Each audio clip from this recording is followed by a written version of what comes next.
नमस्कार। Shri B are Mirdha राजकीय महाविद्यालय नागौर में हिंदी विभाग बीए प्रथम वर्ष की कक्षा में आज का हमारा विषय है आदिकालीन साहित्य की पृष्ठभूमि।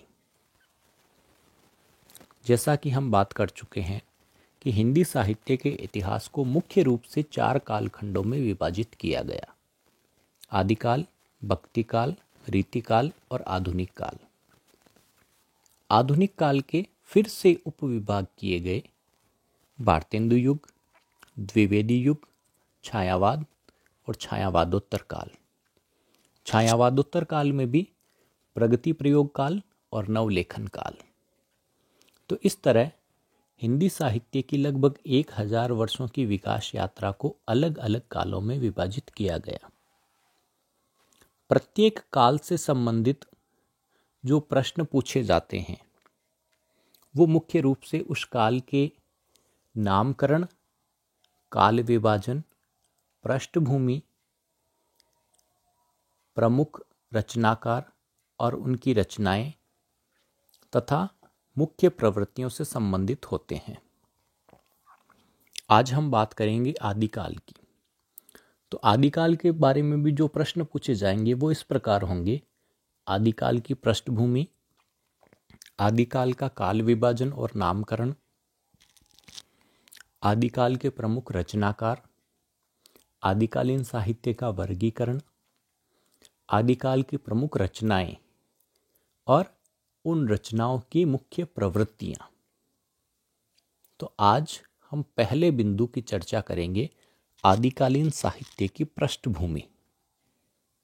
पृष्ठभूमि को परिस्थितियां भी कहा जाता है, यानी वे कौन सी परिस्थितियां थी, उस समय कौन सी दशाएं थी जिन दशाओं में आदिकाल का साहित्य विकसित हुआ। पृष्ठभूमि के रूप में मुख्य रूप से 5 बिंदु हमारे सामने आते हैं: उस समय की राजनीतिक पृष्ठभूमि, सामाजिक पृष्ठभूमि, सांस्कृतिक पृष्ठभूमि, धार्मिक पृष्ठभूमि और साहित्यिक पृष्ठभूमि। तो सबसे पहले हम बात करते हैं आदिकाल की राजनीतिक पृष्ठभूमि या राजनीतिक परिस्थितियों की। सन 647 में भारत के सम्राट हर्षवर्धन की मृत्यु हो गई। हर्ष के बाद में भारत में कोई ऐसा स्थानीय शासक नहीं था जो देश के बड़े भूभाग को एकता के सूत्र में बांध सके। हमारा देश अनेक छोटे छोटे राज्यों में विभक्त हो गया। उन पर स्थानीय राजा शासन करने लगे। इन शासकों में आपसी प्रतिद्वंद्विता का भाव था। ईर्ष्या और संघर्ष की प्रवृत्ति के कारण राज्यों में प्राय संघर्ष होते रहते थे। इसी समय अरब की तरफ से विदेशी आक्रमणों का सिलसिला भी शुरू हुआ। कुल मिला के राजनीतिक रूप से यह समय अस्थायित्व का था। अनिश्चितता चारों तरफ व्याप्त थी। अशांति और अराजकता के कारण राजनीतिक परिस्थितियां विषम बनी हुई थी। युद्ध का उन्माद भी अपने चरम पर था और यही कारण है कि अशांति और युद्ध की परिस्थितियों में जो काव्य लिखा गया वह काव्य वीर रस से भरपूर रहा। हिंदी साहित्य के इतिहास में मुख्य रूप से राजस्थानी और डिंगल शैली में लिखा गया रासो काव्य अपनी वीर रसात्मकता के कारण विश्व प्रसिद्ध है। अब हम बात करते हैं उस युग के सामाजिक परिस्थितियों के बारे में। उस युग की पारिवारिक व्यवस्था का परिचय हमें मिताक्षरा नामक ग्रंथ में मिलता है।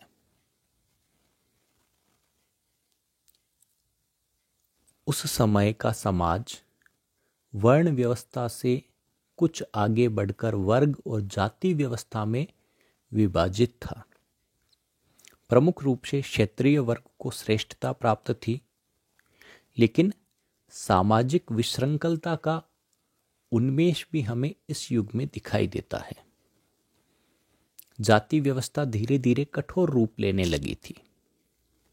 समाज में अशिक्षा व्याप्त थी।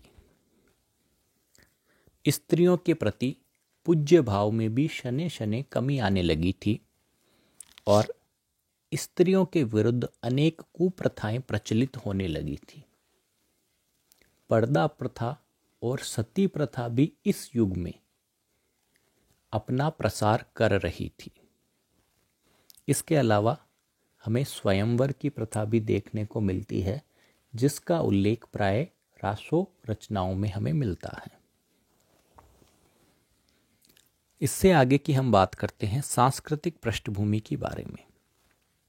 सांस्कृतिक पृष्ठभूमि में उस युग की परंपराएं और कला आदि का समावेश होता है। इस युग में स्थापत्य कला अपने चरम उत्कर्ष पर थी। देश के कोने कोने में अलग अलग प्रकार के उपासना गृह, मंदिर आदि बनाए जा रहे थे। मुस्लिम संस्कृति के संपर्क में आने से कलाओं का रूप कुछ बदला हुआ भी दिखाई देता है। यह बदलाव मुख्य रूप से संगीत, नृत्य और मनोरंजन के अन्य साधनों में आया। अब बात करते हैं धार्मिक पृष्ठभूमि के बारे में। इस युग में मुख्य रूप से वैदिक धर्म, बौद्ध और जैन धर्म की प्रधानता थी। वैदिक कर्मकांड में हमें प्रवृत्ति का भाव मिलता है, जबकि बौद्ध और जैन परंपराओं में निवृत्ति यानी इस संसार से वैराग्य का भाव दिखाई देता है। राजपूत शासकों पर मुख्य रूप से शैव मत का प्रभाव था। जनता के एक हिस्से पर वैष्णव संप्रदाय का भी गहरा प्रभाव था। उत्तर भारत में बौद्ध और स्मार्त मत का प्रभाव पाकर शैव मत से नाथ संप्रदाय का विकास हुआ। इस युग के 3 संप्रदाय उल्लेखनीय हैं: सिद्ध, नाथ और जैन। तीनों संप्रदायों से हमें साहित्य की 3 धाराओं का विकास दिखाई देता है। सिद्ध संप्रदाय में मुख्य रूप से तंत्र मंत्र, जादू टोना, चमत्कार, आचार विहीनता और भोग विलास की प्रधानता थी। इसकी प्रतिक्रिया भी हुई और 11वीं शताब्दी में सहजयान से प्रभावित नाथ पंथ का उदय हुआ। नाथ पंथ में मुख्य रूप से सदाचार, योग साधना, आडंबर विरोध, गुरु महिमा, आत्म साक्षात्कार, आत्मज्ञान और नारी निंदा आदि बातों को प्रमुखता दी गई। वैष्णवों में मुख्य रूप से पांचरात्र और शैवों में पाशुपत और शाक्यों के त्रिपुर सुंदरी संप्रदायों पर बौद्ध धर्म की पूजा पद्धति और वामाचार का भी प्रभाव पड़ा। यहाँ पर हम देखते हैं कि शैव संप्रदाय और बौद्ध संप्रदाय पास पास आ रहे थे। इन दोनों ने एक दूसरे को गहराई तक प्रभावित किया और इनकी क्रिया प्रतिक्रिया के स्वरूप ही सिद्ध और नाथ मत का विकास हुआ। ये सब भारतीय संप्रदाय थे। इसके साथ साथ अरब की तरफ से मुस्लिम धर्म का आगमन भी इसी युग में हुआ, जिसने हमारे देश के राजनीतिक वातावरण के साथ साथ धार्मिक, सामाजिक और सांस्कृतिक परिस्थितियों पर भी गहरा प्रभाव डाला। अब हम बात करते हैं आदिकाल की साहित्यिक पृष्ठभूमि के बारे में। आदिकाल में एक तरफ परंपरागत संस्कृत साहित्य लिखा जा रहा था। इनमें मुख्य रूप से पुराण और स्मृतियों की टीकाएं और ज्योतिष व काव्य शास्त्र के मौलिक ग्रंथ शामिल हैं। सिद्ध, नाथ और जैन कवि अपभ्रंश में रचनाएं कर रहे थे। संस्कृत और अपभ्रंश के साथ ही देशी भाषाओं में भी पर्याप्त काव्य सृजन हो रहा था। मुख्य रूप से चारण और भाट कवियों की रचनाएं डिंगल में और विद्यापति जैसे कवि मैथिली में काव्य रचना कर रहे थे। इसी के साथ खड़ी बोली का शुरुआती रूप भी हमें इस युग की साहित्यिक पृष्ठभूमि में देखने को मिलता है, जिसका विकसित रूप आदिकाल के प्रमुख कवि अमीर खुसरो की रचनाओं में मुख्य रूप से उनकी गज़ल और पहेलियों में देखने को मिलता है। तो ये है आदिकालीन साहित्य की पृष्ठभूमि, जिसमें मुख्य रूप से राजनीतिक, सामाजिक, सांस्कृतिक, धार्मिक और साहित्यिक पृष्ठभूमि के बारे में अध्ययन विवेचन किया जाता है।